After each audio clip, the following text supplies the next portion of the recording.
Merci Jean-Michel pour cette présentation et merci pour l'invitation. Donc effectivement, je vais vous parler du contrôleur pays, hein, c'est le contrôleur le plus simple, mais quand on veut le mettre en pratique sur les équations hyperboliques non linéaires, ça devient un peu plus complexe. Alors, je vais déjà détailler un petit peu l'aspect théorique et puis on verra comment tout ça s'applique sur les EDP hyperboliques et enfin sur les équations de De Saint-Venant sur lesquelles je travaille depuis un petit moment maintenant. Alors, le problème initial, c'est un système de Cauchy standard, hein, tel qu'on a l'habitude de le voir, où A est l'opérateur central, B est l'opérateur de contrôle, et D la perturbation. On considère une perturbation D qui est constante, et donc on a un système linéaire imposé, standard, tel qu'on a l'habitude de le voir.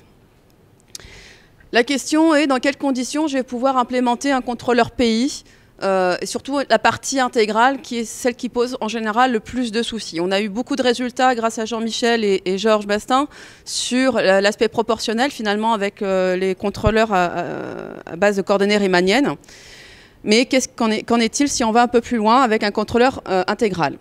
Donc ici, on se pose dans le système, on réécrit notre système en boucle fermée avec le contrôleur et on a un système étendu qu'on appelle AE. Et la question, c'est quelles sont les conditions sur mon gain, le petit KI, et sur ma matrice de commande KI pour assurer la convergence asymptotique du système total.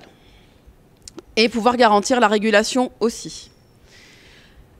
Alors, les hypothèses dont on a besoin, c'est de dire simplement que, initialement, notre système est exponentiellement stable, et que ce soit naturellement ou via déjà un contrôleur proportionnel. D'accord ? On peut l'avoir stabilisé auparavant grâce à un contrôleur proportionnel, et on souhaite rajouter la partie intégrale pour obtenir justement une bonne régulation et un offset nul. Donc ici, les résultats qui sont connus, hein, c'est ceux de Polyaninon et de Shu-Jerby qui datent de 82 et de 95, qui ont été dans les premiers, on va dire, à poser des vraies conditions sur ce type de système pour pouvoir en garantir la stabilité. Sauf que si je prends le théorème de Shu-Jerby, il y a plusieurs hypothèses qui sont assez restrictives, qui sont que le fait que B doit être borné. On a des conditions de rang et l'admissibilité de A admissibilité de C. Alors le problème, c'est que B borné, quand on veut justement, par exemple, s'occuper des équations de Saint-Venant, on a un contrôle frontière, ou si je prends le cas d'un forage pétrolier, il n'y a aucune raison pour que B soit borné. D'accord? Donc, en effet. L'autre point, c'est que généralement, les démonstrations sont basées sur des approches spectrales qui sont difficiles à étendre dans le cas non linéaire. Le troisième point pour la mise en pratique, c'est que si je veux savoir quelle est la valeur du KI dont j'ai besoin, le KI max, on a très peu finalement d'informations sur ce phénomène. Et du coup, comment est-ce qu'on va construire une fonction de Lyapunov? Parce que finalement, la fonction de Lyapunov, c'est ce qu'il y a de plus simple. Mais comment est-ce qu'on peut prendre une fonction de Lyapunov en définissant un KI max qui nous permettrait de garantir la stabilité?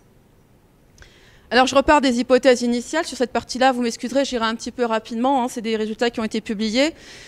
On prend une fonction exponentiellement stable, c'est-à-dire qu'il existe une fonction de Lyapunov que l'on peut écrire de la façon suivante, hein, telle qu'elle est présentée ici, et qui garantit la convergence du système avec soit initial, soit avec un contrôleur proportionnel. Si je reprends les conditions habituelles du théorème de Shu-Jerby, pour appliquer tout ça, je vais pouvoir construire malgré tout une fonctionnelle qui va dépendre de P, une fonctionnelle donc pour le système bouclé avec le contrôleur intégral, qui est W, qui va dépendre de ma fonctionnelle en boucle ouverte.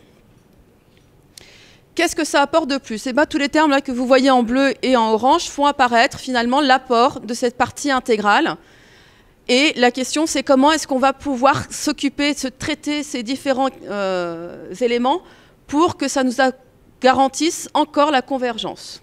Eh bien, l'idée est simple. On va simplement choisir un M tel que le terme en orange de la... Je ne sais pas si ici puisse être annulé et choisir KI de telle sorte à ce que tous les autres termes soient du bon signe, c'est-à-dire négatif, enfin que la somme de ces termes soit négative ou nulle. Alors, la première idée est simple, hein, on prend KI, bah, finalement, comme dans le théorème de Chou-Gervais, comme avant, égale à CA-1B, enfin l'inverse de CA-1B, qui dépend donc du contrôleur de la sortie et de l'état. Et si on fait ça, finalement, bah, on peut construire cette fonctionnelle de Lyapunov W, garantir l'expansionnelle stabilité du système avec l'intégrateur, et en plus, on a un KI étoile, donc un KI max pour cette fonction de Lyapunov. Il n'est pas forcément optimal, puisqu'on est sur du système Lyapunov, donc conservatif, mais on a un KI max qui nous permet de garantir que pour tout KI entre 0 et ce KI max, on garantisse la stabilité. Et finalement, qu'est-ce qu'on obtient in fine? On obtient une fonctionnelle de Lyapunov un peu particulière, puisque on a une input to state stability fonction, c'est-à-dire en normal 2, à la place de la contrainte sur B avant. Donc on n'a plus besoin de B borné, on a besoin de que B satisfasse cette fonctionnelle de Lyapunov. Alors concrètement, sur les systèmes hyperboliques, qu'est-ce que ça donne? Eh ben, je réécris mon système tel que vous l'avez l'habitude de... Enfin, l'habitude. Tel qu'on le voit en général, entre autres dans les travaux de Jean-Michel et de Georges Bastin, enfin Jean-Michel Coron. On écrit donc l'opérateur K qui va relier les sorties du système, l'opérateur B de contrôle et la perturbation dB qu'on suppose constante. Donc ici, l'intégrateur nous permet d'assurer une robustesse par rapport à des perturbations constantes. Du coup, si on fait ça, qu'on pose notre contrôleur de la façon suivante, eh ben, on peut définir tous ces points et on peut dire, on sait trouver un KI, enfin KI le gain et KI la matrice, qui nous permettent de garantir une solution en boucle fermée, telle que l'équilibre soit exponentiellement stable et qu'on puisse garantir une régulation active du système. Alors, le résultat dans le cas des systèmes hyperboliques est l'application du théorème précédent, et on reprend en partie les travaux de Jean-Michel Coron et de Georges Bastin, qui, selon des critères sur les conditions de compatibilité et les conditions frontières, nous permet de trouver une solution. Du coup, en appliquant ça, on définit la fonction ISS en normal 2 de la façon suivante. Je passe sur l'exemple. Et du coup, les conditions de rang qu'on avait avant changent, ne sont plus celles qu'on n'est plus la condition de rang qu'on avait sur CA-AB, mais on a une condition de rang qui dépend de T1 et T2. En fait, on va demander à ce que T1 et T2 soient bien posés, qu'ils soient inversibles. Et c'est l'inversibilité de l'existence de T1 et T2 qui va nous permettre d'avoir nos conditions sur les KI et KP. Alors le théorème est le suivant. On garantit que pour tout KI plus petit que KI étoile, l'équilibre existe et qu'il est exponentiellement stable. Et que si les conditions de compatibilité sont bien définies, on a la régulation du système. Alors finalement, qu'est-ce qu'on a obtenu comme amélioration? On a passé de B borné à une condition de type le Lyapunov ISS sur B. On est passé de CA-1B qui devait être de rang plein à T1, T2 de rang plein. T1, T2 sont beaucoup plus simples à exprimer. Et KI peut être égal, enfin KI est pris en général égal à T2 moins 1. Alors, vous allez me dire T2 moins 1, ok, bon, si on arrive à l'expliciter. Mais ce qui est quand même sympathique, c'est qu'on peut relaxer même cette condition-là. Et en fait, on peut choisir n'importe quelle matrice KI, telle que T2 KI plus sa transposée, soit positif. Ce qui fait qu'on peut prendre un intégrateur qui soit de type diagonal et confronté par rapport aux résultats existants. Alors tout ça, ça a été appliqué sur les équations de Saint-Venant. Je ne reviens pas dessus, hein, vous les connaissez, elles ont été présentées, je suppose, depuis hier, par Jojo. Et donc, je prends le système complet, tel qu'on peut le voir ici. Dans le cas de vannes, quel que soit, que ce soit des vannes de fond ou des déversoirs. Et je vais linéariser tout ça pour pouvoir faire mon contrôle en débit et en hauteur, puisque je vais chercher à contrôler le débit en amont et la hauteur en aval. Donc je vais linéariser le modèle, mais je vais ne faire aucune hypothèse sur la pente I et le frottement J. Et de ce fait, je vais obtenir un équilibre qui n'est pas constant, mais un équilibre qui va dépendre de la variable d'espace du système. On se place dans le cas fluvial avec la contrainte suivante, qui revient simplement à dire que le dénominateur ici de l'équilibre en hauteur est positif. Alors je linéarise tout ça, j'ai réécrit en coordonnées riemanniennes. Donc tout ça vous l'avez vu. Et j'obtiens le système suivant. Donc je vais m'intéresser au système du bas. Ça c'est ce que vous avez l'habitude... La partie là, c'est la partie habituelle, hein, la partie diagonale finalement qui est apportée par les coordonnées de Riemann. Et là, du fait que mon état dépende, enfin que mes opérateurs dépendent de la variable spatiale, on va avoir un lambda 1 qui est un peu plus dur à traiter, mais finalement qui n'est pas si désagréable que ça. Et donc le système hyperbolique, tel qu'on a l'habitude de le voir, avec des opérateurs dépendants de la variable d'espace. Je passe sur les linéarisés des conditions de vanne.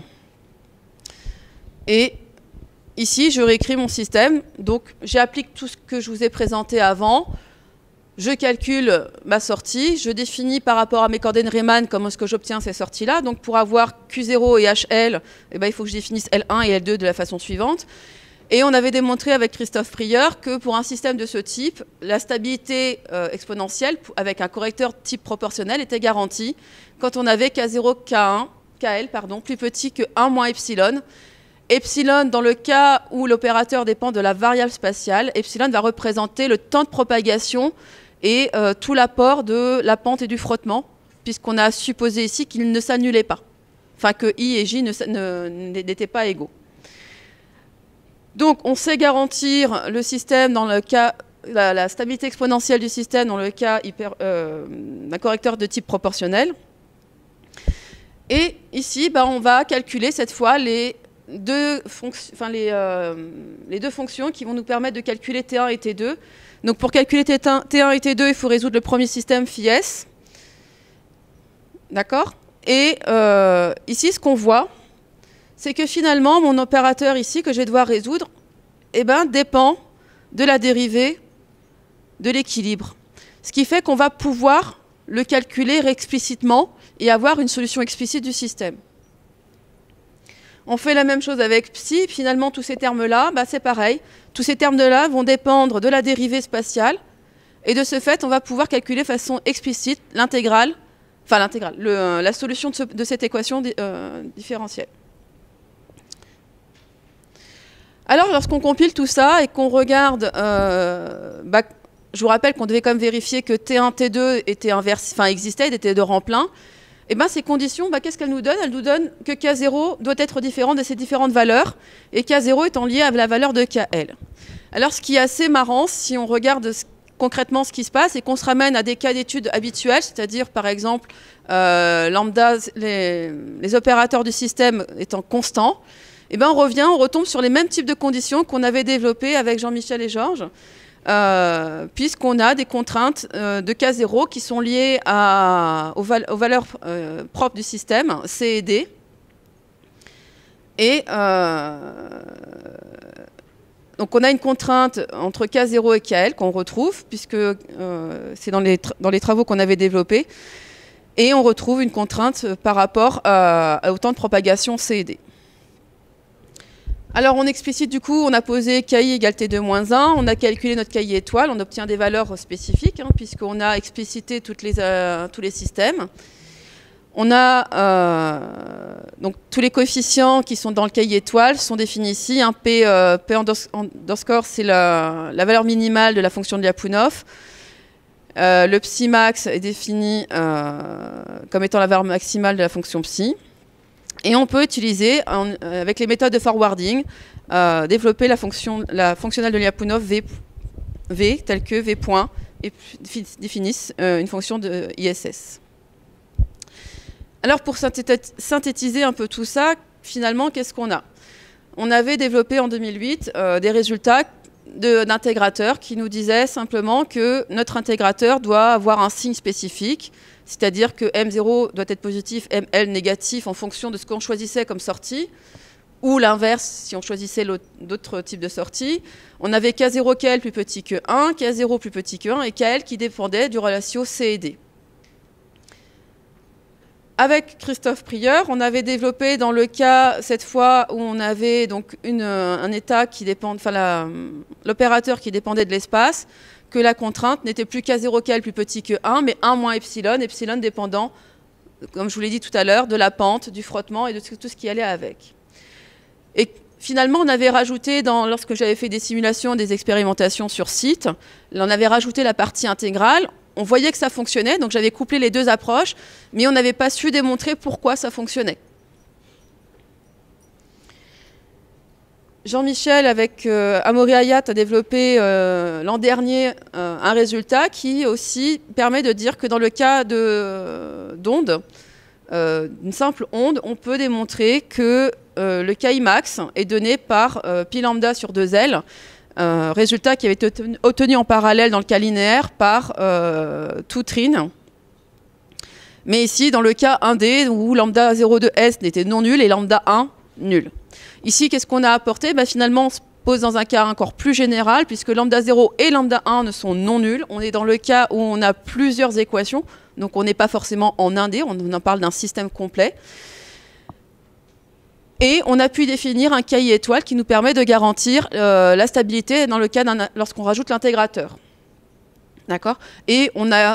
alors, j'ai pas mis tous les résultats numériques, puisque le temps étant réduit, mais on a pu expliciter un KI étoile de face concret, qui est donné par la résolution des systèmes que je vous ai donné avant.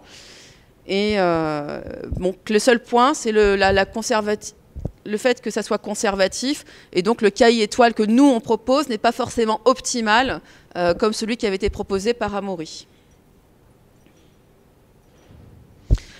En conclusion, donc, on a élaboré une nouvelle technique pour construire une fonction de Lyapunov qui est basée sur les théories du forwarding et qui permet la régulation des systèmes d'EDP, de certaines classes d'EDP, en particulier sur les systèmes hyperboliques. Le paramètre KI qu'on propose est certes plus conservatif et dans ce qu'on souhaite faire pour la suite, c'est effectivement essayer d'optimiser ce paramètre. On souhaite aussi, on est en train de travailler pour l'étendre au système complètement non linéaire. Donc ici, on avait du semi-linéaire, ça a été démontré, c'est en cours de publication et on va s'attaquer bientôt au non linéaire complet.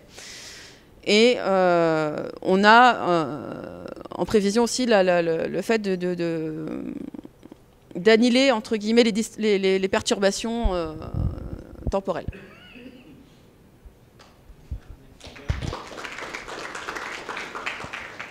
On se base sur l'existant et finalement on peut rajouter des couches en conservant la stabilité du système initial. On peut essayer à chaque fois de rajouter des couches pour absorber toutes les perturbations qui sont dues soit au non linéaire, soit au terme extérieur. Comme ici, les perturbations sont aspirées aussi finalement dans le processus.